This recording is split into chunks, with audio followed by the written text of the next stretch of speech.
Welcome to AI Pulse, where we're bringing you AI news made by AI. We're here to cut through the noise and tell you what's really shaping our world. And let me tell you, today, February 13th, 2026, it's been a huge one, a truly pivotal day. So, what happened today in AI? Well, get ready for this. We've got a tech giant soaring while its biggest rival is, well, stumbling. And the rest of the world? It's scrambling to keep up. We're talking a groundbreaking new product, a full-blown user revolt, a hardware arms race that just kicked into overdrive, and a major geopolitical showdown. Yeah, all in one day. Let's get into it. All right, first up, the product battlefield. This is where Google just made a massive move. They've dropped their new flagship model, Gemini 3, and folks, it looks like they're trying to completely redefine what we thought AI was capable of. Okay, just take a look at these numbers. What's so wild here is the sheer dominance across the board. I mean, look at that Codeforces score, 3455. To put that in perspective, that's world champion level.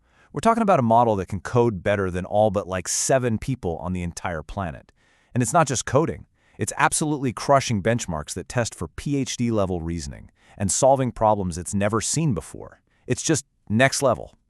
But, it's not just about the scores. That's just part of the story. Google's rolling out totally new ways for us to work with AI. They're talking about things like vibe coding. Can you believe that? Where the AI just kind of gets the developer's intent and style.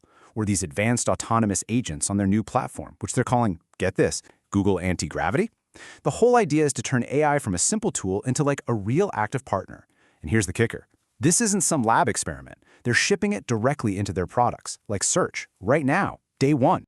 So, while Google is out there celebrating this huge triumph, its biggest rival, OpenAI, is facing a very, very different situation. A very human problem. Seriously, the contrast between these two companies today could not be more stark. So what's going on at OpenAI? Well, today they officially retired the beloved ChatGPT 4o model. They basically forced everyone to upgrade to the newer 5.2. And the reaction? Oh, it has been swift and it has been brutal. This quote here really says it all. People feel like a trusted companion has been replaced by a robotic, sycophantic, and humorless machine. Ouch. And this table really gets to the heart of the backlash. Users are calling it the 4o-apocalypse. For them, this isn't just a software update, it's a full-on personality transplant. They feel like they've lost this quirky, intuitive partner who just got them, and now they're stuck with this sterile corporate tool. You've got thousands of people signing petitions, and a lot of them are threatening to jump ship, maybe to a certain newly launched competitor named Gemini. So, okay, we've got these incredible new models from Google and this drama at OpenAI, but the thing to remember is that none of this exists in a vacuum. All of this software innovation is fueling something else, an unprecedented global battle for the physical stuff that makes it all run. We're talking about the hardware arms race, the chips, the memory, the actual buildings. Just look at this number. This comes from a new report from the Delarue Group. $1.7 trillion. That's the projection for what we're going to spend on data centers by 2030, all because of this AI boom. The scale of this investment is, well, it's just mind-boggling. It's hard to even wrap your head around that number. And here's how it all connects, right? It's a chain reaction. The software race directly drives the hardware race. An advanced model like Gemini 3 creates this insane demand for super specialized memory chips. So what happens? Samsung announces it's starting mass production of HBM4 chips to meet that exact need. And then, all that new hardware needs a home, a really, really big one, which is why you see a company like Meta breaking ground on a brand new $10 billion AI data center campus in Indiana. It's all connected. When you have this much money and this much disruption happening all at once, it's inevitable that it's going to spill over into the financial markets. And today, oh boy, was Wall Street feeling it. We saw some serious turmoil, creating a really clear line between who the market thinks are going to be the winners and the losers of this whole AI revolution. The major markets all took a tumble today. In fact, it was the second worst day of the year so far.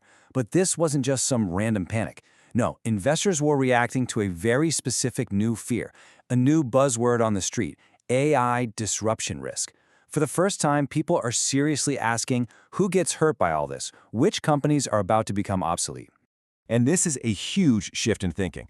Investors aren't just betting on the AI boom anymore, Now they're actively trying to find and bet against its potential victims. So you saw stocks like Cisco and AppLovin take a sharp dive today on those fears of disruption. But on the flip side, a company like Equinix, one of the infrastructure providers that's literally building the backbone for AI, they soared up at 10%, a clear divide.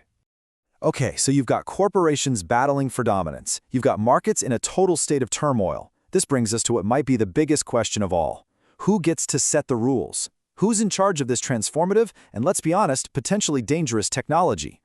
Well, today, the United Nations gave it a shot. They tried to answer that very question by creating a new global panel to study the risks of AI. But here's the thing.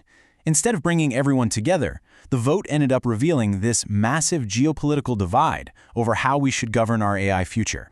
So on the surface, it looked like a success. The UN General Assembly voted overwhelmingly to create this 40-member panel.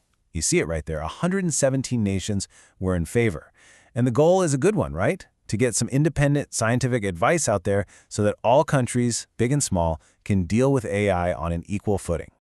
But then came the stunning move. The United States, the world leader in AI development, voted a firm no. And this quote from the U.S. mission counselor pretty much lays it all out. They said they will not cede authority over AI to international bodies that could be influenced by authoritarian regimes. It signals a deep, deep skepticism of global oversight and a real fear of losing control over this critical technology. So after a whirlwind day like today, we're left with this one big question. Who is truly in the driver's seat? You've got the innovators like Google with their foot slammed on the accelerator.